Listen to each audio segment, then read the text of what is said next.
Good morning, students. Welcome to the course PH 8252 Physics for Information Science. In this lecture, we are going to discuss about the magnetic properties of materials. Magnetic materials play a prominent role in modern technology. These are widely used in electronic devices and the computer industries. Therefore, the modern devices depends upon the magnetic properties of the materials. Example, speakers, electric power generators, electrical machines, transformers, televisions, etc. The magnetic resonance image, that is MRI scan, is a powerful diagnostic tool that is used in the medical field. The soft and hard magnetic properties of materials are used in computer data storage devices. Therefore, the understanding of the origin of magnetism and the behavior of the material will be useful for the selection of suitable material for working of the devices.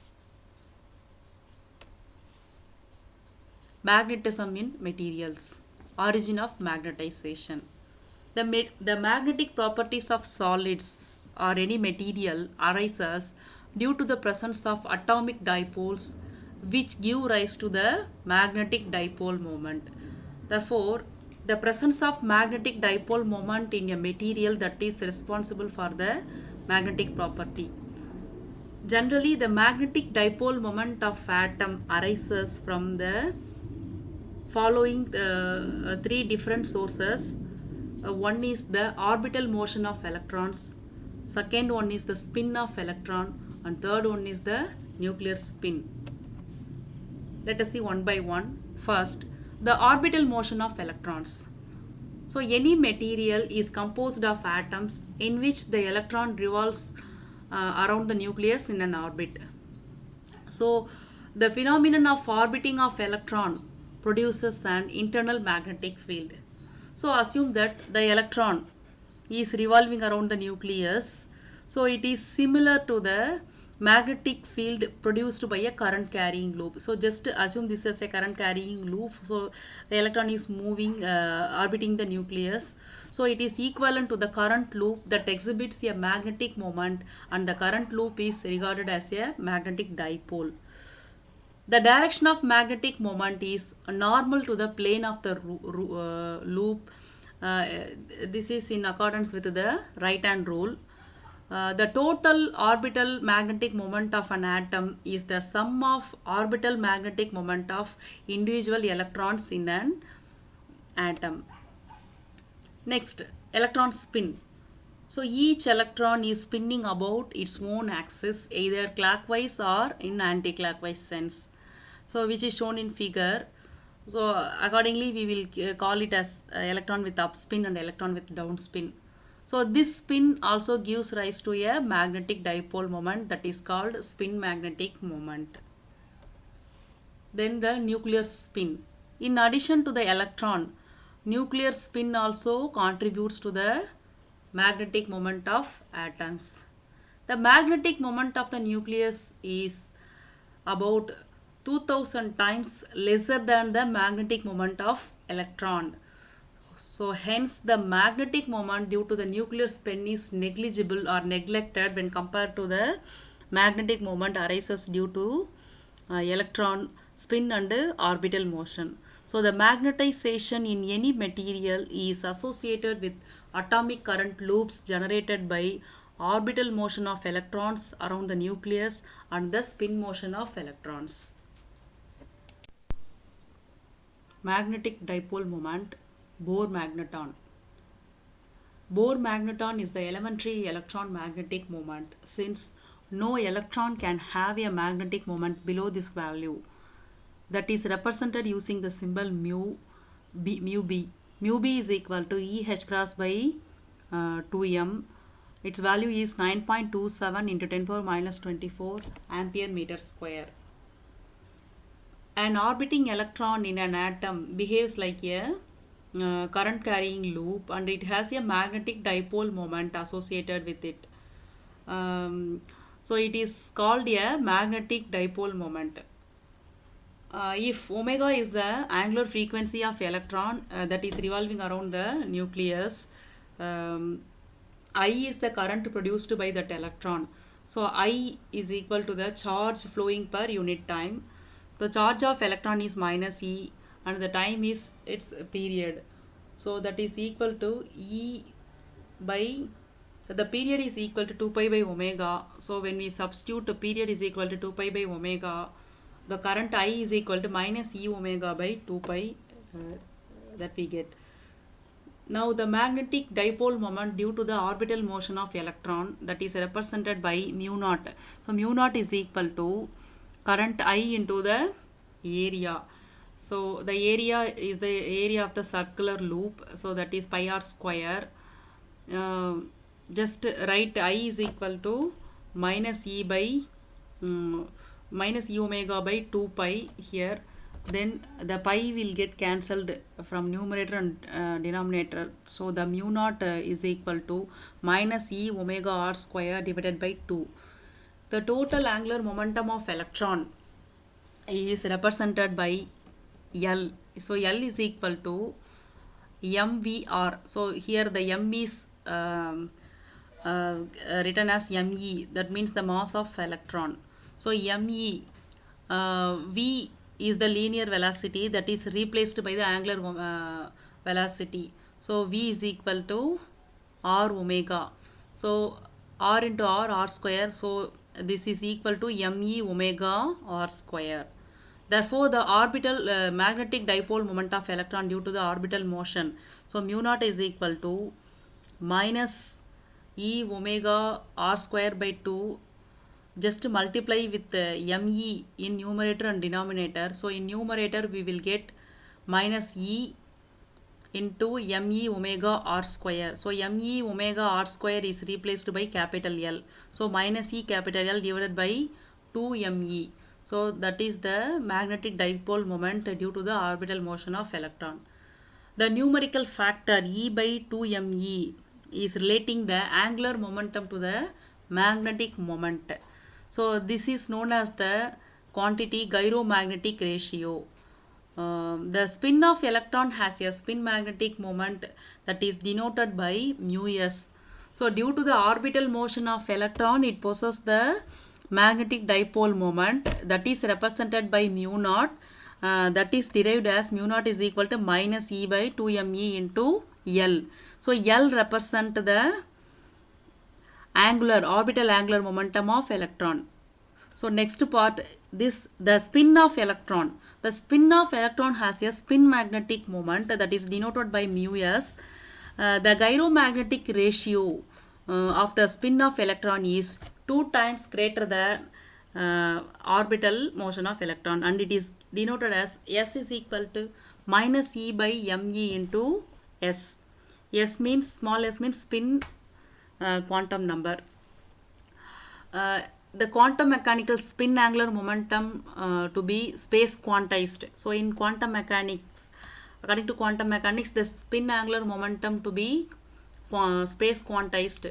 So S is represented as SH cross, where S is equal to half, which is the spin quantum number for electron. Thus the spin magnetic moment is given by the expression mu s is equal to minus E by me into S. So that capital S is replaced by SH cross. So minus E by me into SH cross. So the S is replaced by 1 by 2. So that is equal to minus EH cross by 2me. So the quantity mu B, this is known as Bohr magneton. This is due to the electron spin. So mu B is equal to EH cross by 2me. This is known as Bohr magneton. So its value is 9.27 into 10 power minus 24 ampere per meter square. Thus the spin of a single electron has a magnetic moment of 1 Bohr magneton. So the nuclear magnetic moment, so in accordance with this Bohr magneton, the nuclear magnetic moment, similarly we can derive, so mu p is equal to this, mu p means the due to the proton, and this is nuclear magnetic moment, so that is due to proton. So mu is equal to EH cross by 2 mp. Mp means mass of the proton. uh, the mass of the proton is thousand times the mass of electron. So we can get the value mu p is equal to 5.05 into 10 power minus 27 ampere per meter square. So its value is very less when compared to the Bohr magneton, so it is ignored. In general, the orbital magnetic moment also cancelled each other due to their random orientations. So the orbital magnetic moment, so due to their orientation, random orientations of atom in solids, the orbital magnetic moment is also cancel each other, and the spin magnetic moment decides whether the material contains permanent dipole or not and the type of material. So the only the spin magnetic moment that decides whether the material contains permanent dipoles or not and the type of the material. So spin magnetic moment plays a role in deciding the magnetic property of the materials, or the spin magnetic moment is responsible for the magnetic property of the material. Magnetic field and induction. Magnetic field, that is represented by a symbol H. The magnetic field intensity at any point in a magnetic field is the force experienced by a unit north pole placed at that point. Its unit is ampere per meter. Next, magnetic induction or magnetic flux density, that is represented by the symbol B. The magnetic field is schematically represented by a line of magnetic induction. The lines of induction are collectively called as flux. So the number of flux passing through the unit area of cross section is defined as the magnetic flux density. It is a vector quantity, that is B vector is equal to magnetic flux divided by the area. So the magnetic flux, which means the lines of induction passing through the material. So the magnetic flux, that is represented by the symbol phi. So phi by A. A means the area of cross section. So the number of field or flux lines passing through the unit area of cross section is known as the quantity magnetic induction or magnetic flux density. The magnetic field and the magnetic flux density both are the vector quantities. Next, the quantity magnetization. So the magnetization, the dipole moments are randomly oriented in a material. When if there is no magnetic field, which means B is equal to 0, the magnetization, the net magnetic dipole moment is 0 without an external magnetic field applied to the material. Look at this picture. The magnetic dipole moment is randomly oriented. There is no external magnetic field, that is B is equal to 0. So the magnetization is also 0. The net magnetic dipole moment due to the random orientation is 0. When we apply a magnetic field, so the magnetic dipole is tend to align themselves in the direction of the applied magnetic field. So as a result, the net magnetic moment is not 0. It is known as the material is magnetized. So this is known as the magnetization. Magnetization is represented by a symbol M. It is also a vector quantity. So the magnetization is directly proportional to the magnetic field. So M vector is directly proportional to the H vector. So since the magnetization is induced by the magnetic field, that's why M vector is directly proportional to the H vector.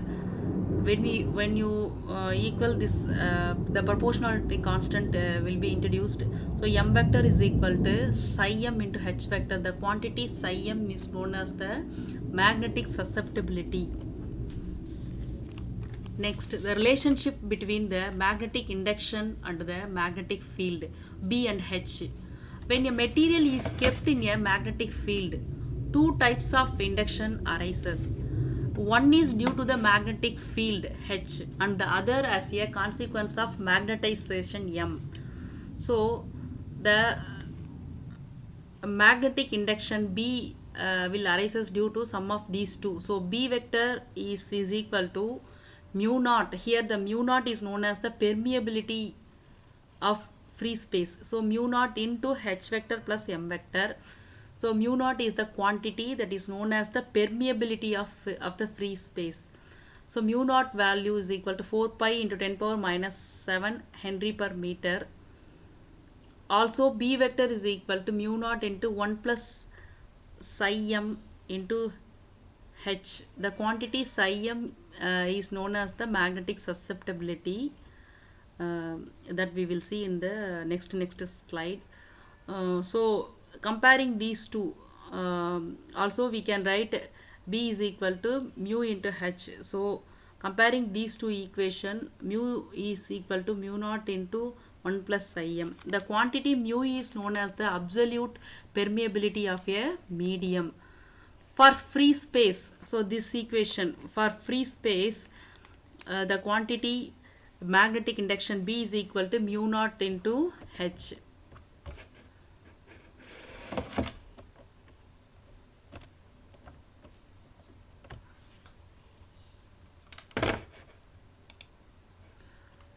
Next, absolute permeability, that is represented by a symbol mu.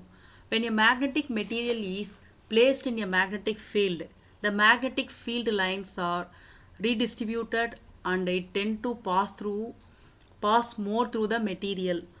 So the absolute permeability of a material is a measure of degree of which the field lines penetrate the material. So the absolute permeability is the ratio of the magnetic induction to the magnetic field. So that is represented by mu is equal to B by H. So the permeability is how much the material is allowed the magnetic lines of force to pass through the material. So that is represented by the symbol mu. Mu is equal to B by H. Its unit is Henry per meter. Next quantity, relative permeability. So it is represented by the symbol mu r. It is defined as the ratio of absolute permeability of the material to the permeability of the free space. So mu is the absolute permeability of the material and mu naught is the permeability of the free space. Mu r is the ratio, so it has no units. For air or vacuum, mu r is equal to 1. Thank you, students.